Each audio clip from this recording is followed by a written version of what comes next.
हिंदू पंचांग के अनुसार इस साल जीवित पुत्री का व्रत 18 सितंबर दिन रविवार को रखा जाएगा। जीवित पुत्री का व्रत में माता अपनी संतानों की रक्षा व अच्छे स्वास्थ्य की कामना के लिए यह व्रत रखती हैं। इस व्रत को 24 घंटे निर्जला रखा जाता है। यह व्रत सबसे कठिन व्रतों में से एक है। जीवित पुत्री का व्रत 3 दिन तक मनाया जाता है। नवमी तिथि के दिन इसका पारण किया जाता है। आइए जानते हैं जीवित पुत्री का व्रत के महत्व के बारे में और इसकी कथा के बारे में। जीवित पुत्री का व्रत में जीमूत वाहन देवता की पूजा की जाती है। इसके अलावा पूजन के समय मिट्टी व गाय के गोबर से चील और सियारिन की मूर्ति बनाकर उन्हें लाल सिंदूर लगाया जाता है। फिर जीवित पुत्रिका की कथा पढ़ी जाती है। इसके बाद अपनी संतानों की वृद्धि और प्रगति की कामना की जाती है। इस व्रत का विशेष महत्व है। हिंदू धर्म की मान्यता के अनुसार जीवित पुत्रिका व्रत का संबंध महाभारत काल से है। इस व्रत का हिंदू धर्म में विशेष महत्व है। ऐसी मान्यता है कि इस व्रत को विधि विधान रखने व पूजा पाठ करने से हर मनोकामना पूर्ण होती है। जीवतिया व्रत की पौराणिक कथा इस प्रकार से है। गंधर्वराज जीमूतवाहन बड़े धर्मात्मा और त्यागी पुरुष थे। युवा काल में ही राजपाट छोड़कर वन में पिता की सेवा करने चले गए थे।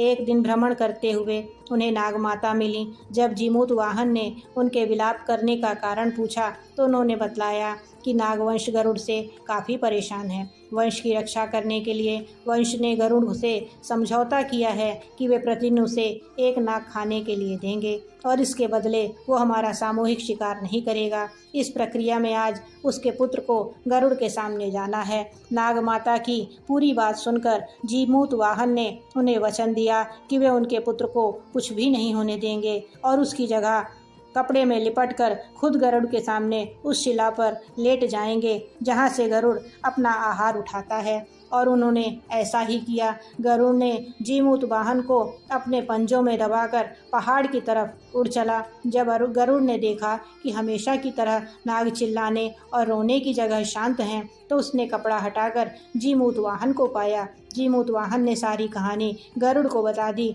जिसके बाद उसने जीमूतवाहन को छोड़ दिया और नागों को ना खाने का वचन भी दिया। इसकी एक कथा महाभारत काल में इस प्रकार से भी मिलती है। महाभारत के युद्ध में अपने पिता की मौत के बाद अश्वत्थामा बहुत नाराज हो गए थे। अश्वत्थामा के हृदय में बदले की भावना भड़क रही थी। इसी के चलते वह पांडवों के शिविर में घुस गए। शिविर के अंदर 5 लोग सो रहे थे। अश्वत्थामा ने उन्हें पांडव समझकर मार डाला। वे सभी द्रौपदी की 5 संतानें थीं। फिर अर्जुन ने अश्वत्थामा को बंदी बनाकर उसकी दिव्य मणि छीन ली। अश्वत्थामा ने बदला लेने के लिए अभिमन्यु की पत्नी उत्तरा के गर्भ में पल रहे बच्चे को गर्भ को नष्ट कर दिया।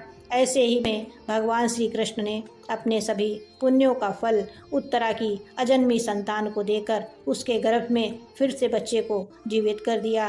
गर्भ में मरकर जीवित होने के कारण उस बच्चे का नाम जीवित पुत्रिका पड़ा। तब से संतान की लंबी उम्र और मंगल की कामना के लिए माताएं जीतिया का व्रत करती आ रही हैं।